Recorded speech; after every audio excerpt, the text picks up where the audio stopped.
Going on, my guy? So that last week and a half. Hope you enjoyed your long weekend, but that last week and a half back on schedule now.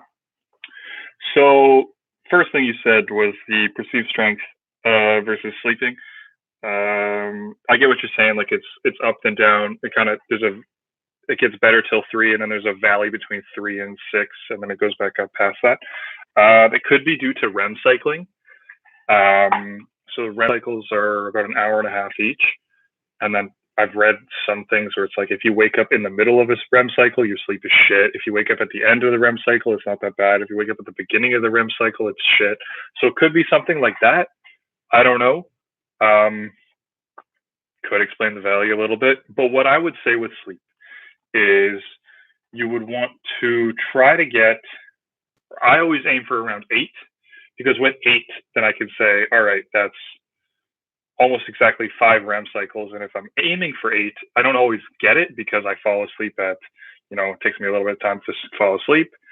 Boom, I'm at about 7.5, which is divisible by 1.5. That's kind of how I go by it. That isn't to say that 7 is a shit amount of sleep. That isn't to say that 6 is better than 7. That's also not to say that 4.5 is better than 5, right? But that's how I break up my sleep. The other thing is to try to make it relatively consistent.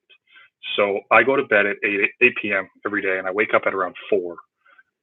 So it's just been relatively consistent, even though it kind of sucks. It's just been consistent, and I feel great.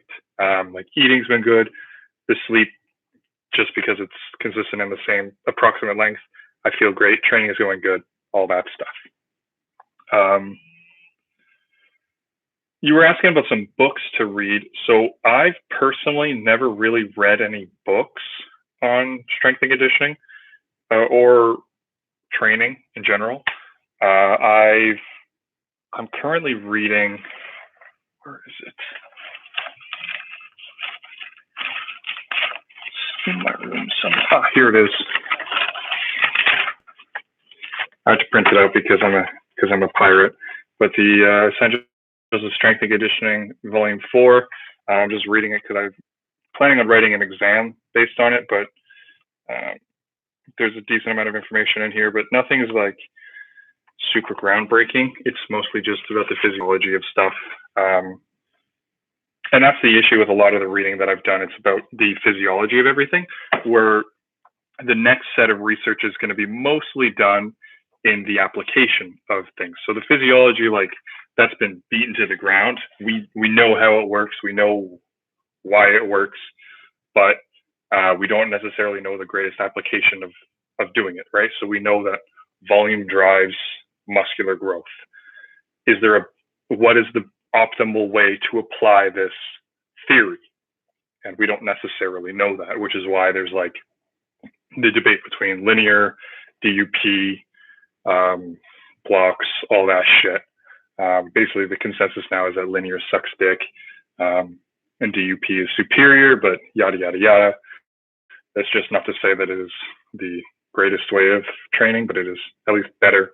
It's not the most optimized way of training. We just haven't found a more optimized training yet. I say yet just because it hasn't been proved to be the most optimized way of training.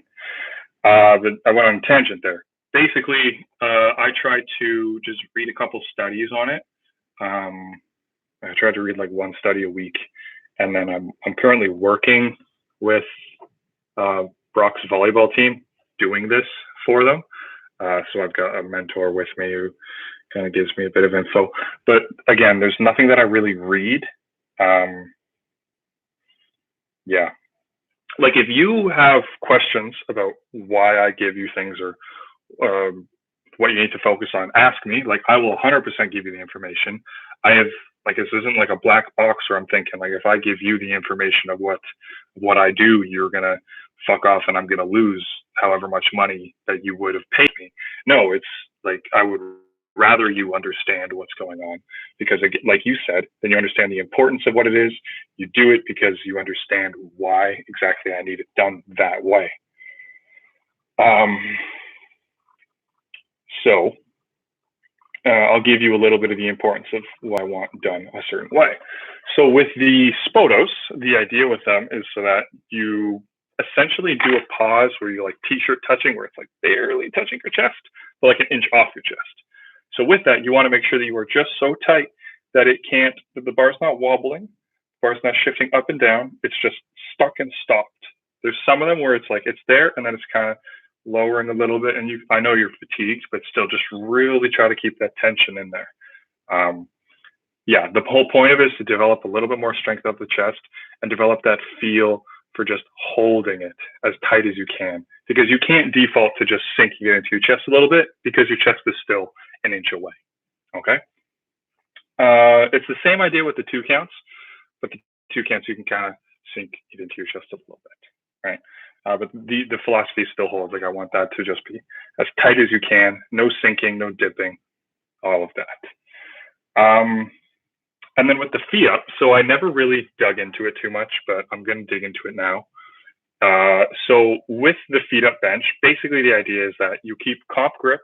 Everything is comp except for the leg drive. Now, I want your legs to be up, because what happens is if you counterbalance with your legs being down, you can sort of force a little bit of an arch. But if your legs are up, you can't counterbalance, and so your arch flattens out a lot. Now, it means you have to really focus on keeping the shoulders nice and like tense. So like the pull aparts, I always tell guys to pinch the bench between their shoulders, like you're doing a pull apart, squeezing your rhomboids, and now you're benching from this position.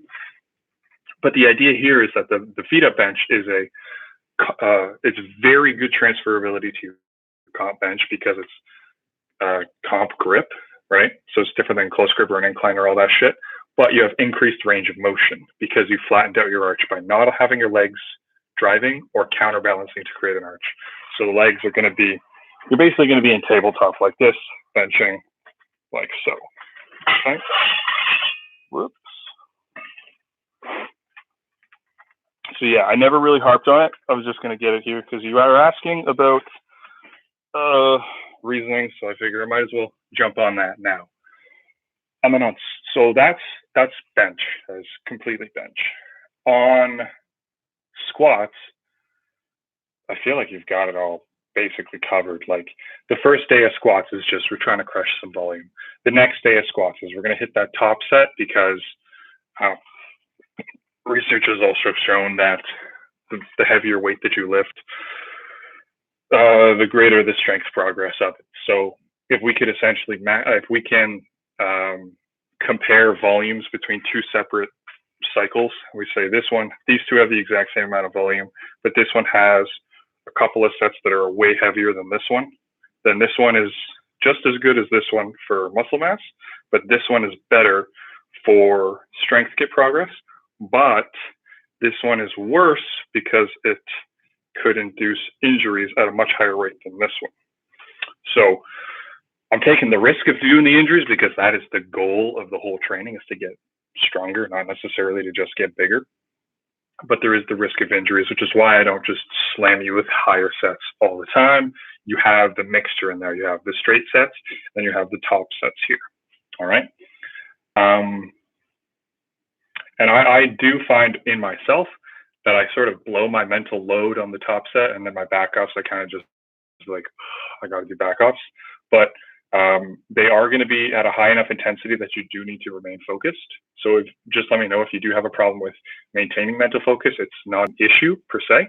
But what I would do is say, instead of doing 4 sets of 7, make you do like a 5x5, but I would cut your rest times a little bit so that you essentially get the same amount of reps in the same amount of total time. Say 10 minutes, you'd still get the same amount of reps. It's just you get that extra little bit of break between each individual set. And then the deadlifts, exact same idea. It's the exact same idea.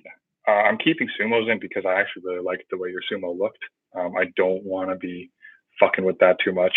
I want to see if, you know what, maybe we do make the switch.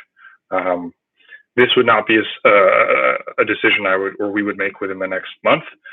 It could be like 2 months, 3 months out where we're like, oh man, this is shit or this is good. And then we kind of, like the competition block, we will go to one, try to refine it as well as we can, and then get to a competition and crush some people. So Yeah, if you have any questions, as always, I say, let me know and I will answer them. So talk to you later, buddy.